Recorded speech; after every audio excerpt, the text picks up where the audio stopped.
Magandang umaga, Filipinas. Good morning. You're watching Eagle News Mornings from Canada. I'm Thomas I. Likeness, reporting from our Eagle News studio in the Western Canadian province of Alberta. My city is Edmonton, and we're here to bring you news and commentary from across the country. Well, we've made it to the midweek point of the week. A few more days to go. Wednesday morning, so let's take a look at the weather in Metro Manila. AccuWeather forecasting thunderstorms in spots today. High of 34, but it's going to feel like 40.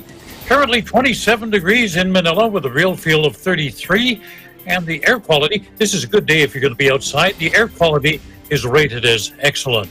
Well, you know what time it is. That's right. Grab that second cup of coffee, sit back, relax, and let me tell you what's happening in Canada.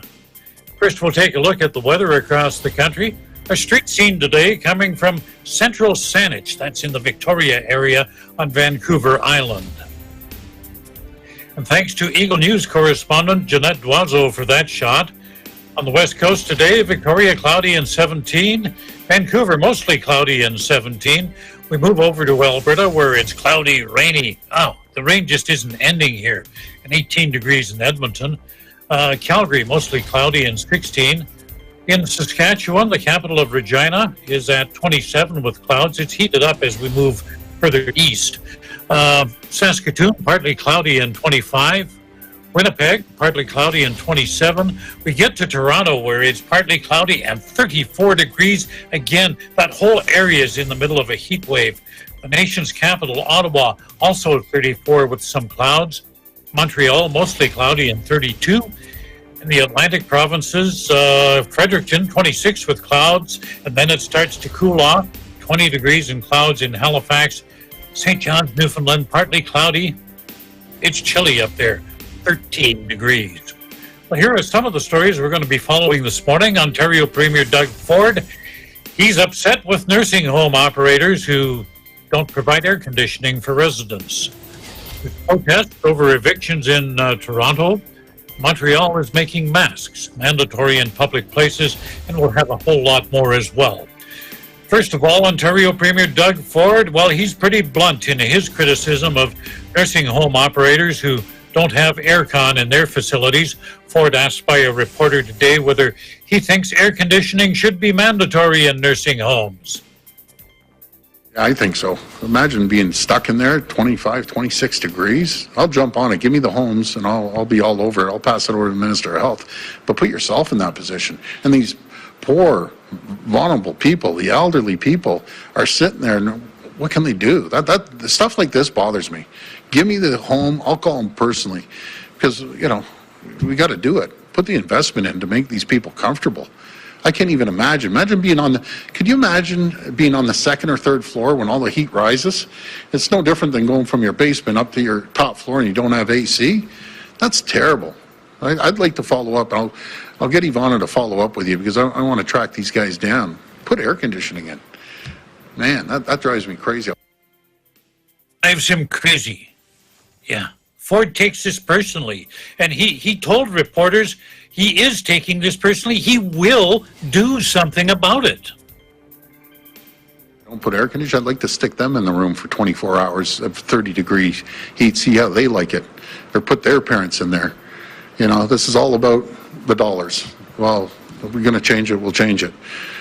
That's frustrating, and I apologize. I didn't realize there's a number of homes, but now since you mentioned that, I'll find out how many homes don't have AC in this weather. It's unacceptable, especially the ones that have 2-3 stories. I can't even imagine the amount of heat that's going into these rooms. It's terrible, and these poor elderly people, they can't defend themselves. That's our job, and thank you for this. You just made a difference, by the way. And that's what makes a job worthy for a reporter. All because a reporter there asked a couple of questions. He's going to do something about it. Toronto, incidentally, as we told you earlier, in the middle of a heat wave. Well, the Ontario government has introduced legislation that will allow it to extend its pandemic emergency orders into 2021 if necessary. They'll be able to extend them or amend them a month at a time. The present state of emergency set to expire next week. Solicitor General Sylvia Jones says This measure will enable the government to respond quickly if the number of new cases should go up drastically. Now, still in Ontario, protesters and police clashed as demonstrators in Toronto rallied against landlords who are evicting tenants for not paying their rent. Tenants out of work because of the COVID pandemic. We have more on that story from Eagle News correspondent Ashley Sackmar. Last week, Premier Doug Ford announced an additional $150 million budget for the Social Services Relief Fund. This is intended for municipalities and Indigenous communities to aid in the immediate needs for homeless shelters and to mitigate homelessness in the long run. Take a look. Today, I'm here to announce that we're doubling our investment in the province's Social Services Relief Fund. We're investing an additional $150 million to improve homeless shelters and create opportunities for long-term care housing. This funding will help municipalities renovate shelters, purchase new facilities, and prepare for emergencies. Above all, it will allow them to continue to protect their most vulnerable citizens and provide the care they deserve. The province claims that previous funding has helped in many ways and has supported the most vulnerable. Minister of Municipal Affairs and Housing Steve Clark explains it here. We've heard from service managers that our investment is helping to save lives, and today's announcement will help them to continue responding to COVID-19 right now. The need is urgent. As part of Ontario's contribution to the federal government's proposed Safe Restart framework, we are investing an additional $150 million in new funding through our Social Service Relief Fund to address new COVID-related costs. However, many Ontarians were surprised that this funding came the same day that the provincial government voted to amend Bill 184, which many advocacy groups claim would move to change the Residential Tenancies Act, giving landlords more power to evict thousands of tenants who were unable to pay rent during the COVID-19 pandemic after the lockdown has been lifted, likely displacing thousands into potential homelessness. Yesterday, July 6th, Keep Your Rent Toronto, an advocacy group raising awareness against COVID evictions, called for emergency action against Bill 184 by organizing a rally beginning at Queen's Park. The rally was meant to be a peaceful demonstration, with many protesters marching towards Toronto Mayor John Tory's condominium building to protest their concerns. Tensions rose between protesters and law enforcement, causing them to clash. The community organizations advocating for renters' rights state that Bill 184 will only move to deepen inequality and vulnerability, especially those who belong to the historically racialized, working class, and underserved communities, as they are among the city's most vulnerable populations. When asked about the reinstatement of evictions after the pandemic, Minister Clark simply referenced the bill. Take a look. We've got a bill that is in committee today and will be at some point reported back to the House that I think will add some good measures to help protect tenants, things like adding mediation to the process so that we can hopefully get some cooperation between the landlords and tenants. So I don't have anything to add today on the restart of the LTB, but I have been working very closely with the Attorney General. The COVID-19 pandemic has further increased economic instability and uncertainties all over the world. It has highlighted even more the disparities between the haves and the have-nots. As Ontario moves towards reopening, it is clear that there needs to be more open discussions between the government and its most vulnerable communities about how to move forward so that everyone has access to stable and proper residence. In Toronto, Ashley Sackmar, Eagle News, we live in interesting times. The race to develop a vaccine to immunize people against COVID-19 is heating up. Drug companies around the globe trying to bring one to market. About 19 companies working on one right now. In Canada, Medicago, a Montreal-based pharmaceutical company, is developing a plant-based vaccine. Medicago is waiting for approval to begin human trials. That's expected actually to happen in the next week or so. The hope is that either that company or someone else will have something available in the first half of next year. But, once that vaccine is developed, how many will take it voluntarily? We've told you about earlier polls that show the majority of Canadians do not favor making vaccination mandatory. But in a new study by Statistics Canada, 2/3 say they will very likely take the shot, voluntarily, of course. Another 15% said they would probably get it vaccinated. But, nearly 1 out of 8 people surveyed told the agency they're somewhat unlikely or very unlikely to get immunized. That's 12% of the population. The federal government says it has no plans to make vaccination mandatory. Well, how safe do you think it would be to fly on a plane? Would you consider boarding a plane? Last week, the country's 2 largest airlines ended the policy of not selling adjacent seats, so now they're selling that middle seat. Now, a new poll done by Leger for the Association for Canadian Studies finds that nearly 3/4 of Canadians say they'd rather stay on the ground than be crammed into a plane like sardines. In the U.S., that number is 63%, saying they just don't feel comfortable flying under those conditions. Some other findings in that survey, they asked a number of different questions. 86% of Canadians and 79% of Americans think passengers on public transit should have to wear a face mask. And 51% of Canadians and 60% of Americans say this is surprising, they find it stressful to leave their homes. They find it stressful to be in public. Over the past week, fear of contracting COVID-19 has been trending upward in Canada. The City of Montreal about to make the wearing of face masks indoors mandatory. Montreal, one of the country's virus hotspots. Move comes into effect July 27th. Mayor Valerie Plante says there'll be a grace period so everyone can kind of get prepared, kind of get used to it, but she warns she will not hesitate to crack down on offenders. Good morning. If you're just joining us, it's 7:15 and you're watching Eagle News Mornings from Canada.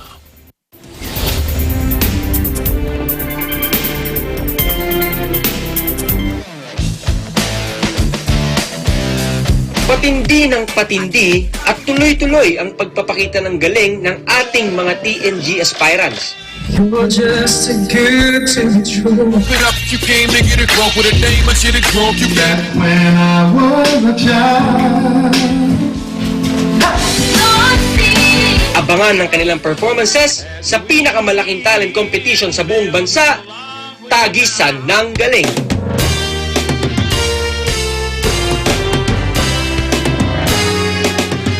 Tagisan ng Galing is presented by SMC Infrastructure Building a Better World. Sandig Sugar-Free White Coffee. Puno ng white coffee taste without the sugar, kaya lower calories. Try mo na Sandig Sugar-Free White Coffee. Sarap ng white coffee, now sugar-free.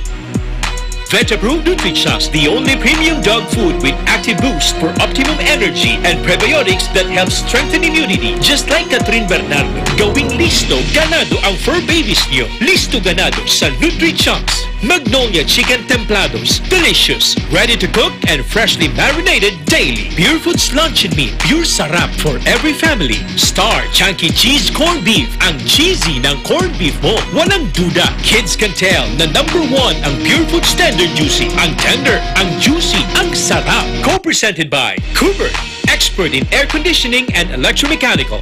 Also engaged in structural, electrical, fire protection, plumbing, and sanitary services. Cooper, your ultimate MEPS and air conditioning solutions. Unlad Incorporated International, fight against global poverty. New San Jose Builders Incorporated. Canrib Corporation, your ventilation and air conditioning specialist. Vita Herbs Philippines Green Coffee, masarap, mabango, at healthy pa. Puerto Rico Resort and Convention Center, Cabiao, Nueva Ecija. I love Puerto Rico. In participation with Rain or Shine Elastomeric Waterproofing Paint, Matinco, R Square Variables Incorporated, Compizel Enterprises, Saisho International Trading Corporation, DN Steel, IMAC UPV Roof Corporation. Hey, Gretchen Ho here, and I'm a white coffee lover. Creamy kasi, and very yummy. Pero mas masarap kung hindi nakaka-guilty. Check my new discovery, Sandwich Sugar-Free White Coffee. Puno ng white coffee taste without the sugar, kaya lower calories. Try mo na! Sandwich Sugar-Free White Coffee. Sarap ng white coffee, now sugar-free.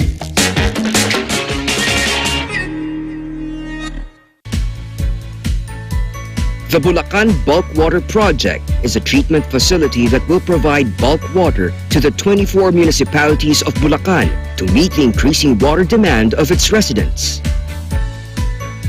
Through concessionaire, SMC Infrastructure also initiated the significant improvements of the Manila North Harbor Port, the country's busiest port. Listo at ganado ang baby ko sa vet-approved Nutri-Chunks with active boost and prebiotics na pampalisto. Made with real meat, with essential nutrients to help them grow healthy and happy. Listo, ganado sa Nutri-Chunks. Ikaw lang ang star ng buhay ko. Para sa akin, perfect ka. Ibang klase ang sarap ng corned beef mo. Ang cheesy ng corned beef mo. Pag Star Chunky Cheese Corned Beef, sarap ng corned beef, inangat pa ng real cheese cubes. Kaya perfect ang sarap. Star Chunky Cheese Corned Beef.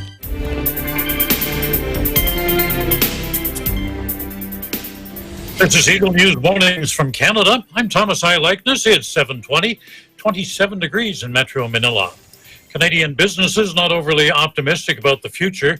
A Bank of Canada survey shows only half of those asked expect their sales to recover to the level they were before the pandemic over the next 12 months. The sector's hardest hit, this is not surprising, tourism, because few people are traveling, and of course the allied businesses of hospitality and food services, as well as the finance and real estate sectors, they remain weak. In addition to the pandemic, the Canadian economy had been hurt before. The earlier collapse of oil prices just did us in, particularly in Alberta here. And what are consumers saying?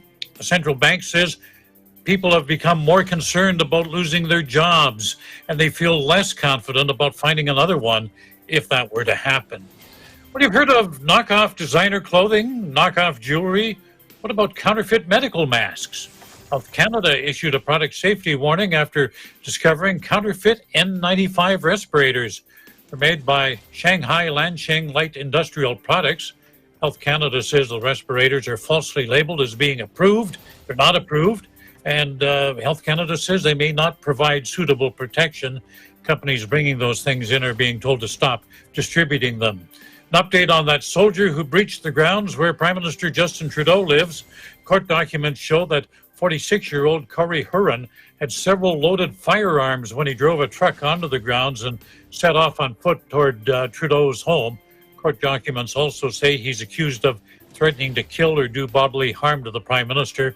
He faces a total of 22 charges. Huron is a member of the Armed Forces Reserves and from Manitoba. He remains behind bars and is back in court July 17th. Uber to start delivering groceries in Canada. Montreal and Toronto, the two test markets. People can use their Uber or Uber Eats app. According to the company, people can place an order with local stores and voila, you get your groceries in a couple of hours. The company already doing a booming business from delivering food from restaurants. Well, let's take a break from all the serious stuff now. Eagle News correspondent in Calgary, Tiffany Alasasas, is going to take us around a bit of a tour here and show us some outdoor murals in Calgary. Hey, so we're in the heart of downtown Calgary and we're going to go check out some murals that can spice up your photos. Let's go! Towering skyscrapers and mountains in the horizon is what makes Calgary beautiful. But the best part about Calgary is its smallest corners around the city of art and murals that can make your social media post even better. Showcasing a new outfit? Want to catch the attention of your followers? Well, each mural is unique and provides the perfect backdrop for your Instagram and Facebook posts. If you're hungry from all that walking and still want to get some cool photos, some restaurants also have murals inside. You can enjoy a mural and take eye-catching photos. Just take a stroll around downtown Calgary and you will find these hidden gems. If you plan to check out these spots, make sure to always practice social distancing. In Calgary, Canada, Tiffany Alisasis, Eagle News. We live in interesting times. You just love that music in the background there. Sadly, it sounds like it's from the 50s, and if it's from the 50s, that means I remember it when it was still a hit. I'm getting too old for this. Well, joining us live this morning from New York City, we have Tenny Sumagi. Tenny, good morning. I understand the New Orleans Pelicans, they got a couple of players, Brandon Ingram, Lonzo Ball. They're concerned about the restart of the season. What's happening there, Tenny? That's right, Tom, and good morning to you and good morning to our viewers in the Philippines. With COVID-19 cases rising in Florida and 25 NBA players testing positive for the coronavirus, New Orleans Pelicans Brandon Ingram and Lonzo Ball are expressing concerns about the restart of the NBA season. Take a look.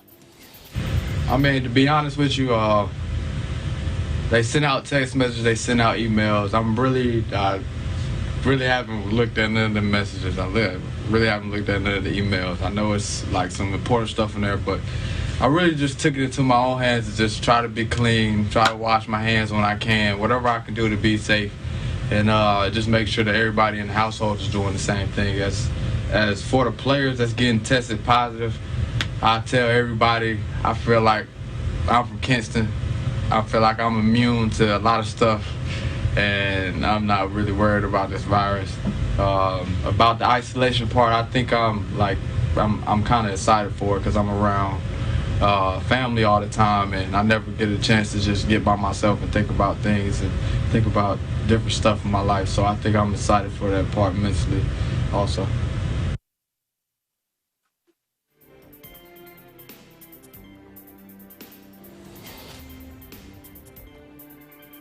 By day thing. Obviously, nothing's going to be perfect.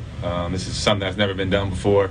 There's still a lot of question marks, but like I said, I think it's going to be day by day. You know, as much as we try to apply to the rules, I think that's going to help. You know, get us through the season. But I can't really tell you whether it's going to work or not. I don't know how I feel about it. You know, I'm just happy to see my teammates and at least go out there, you know, as a team trying to, you know, win for the organization.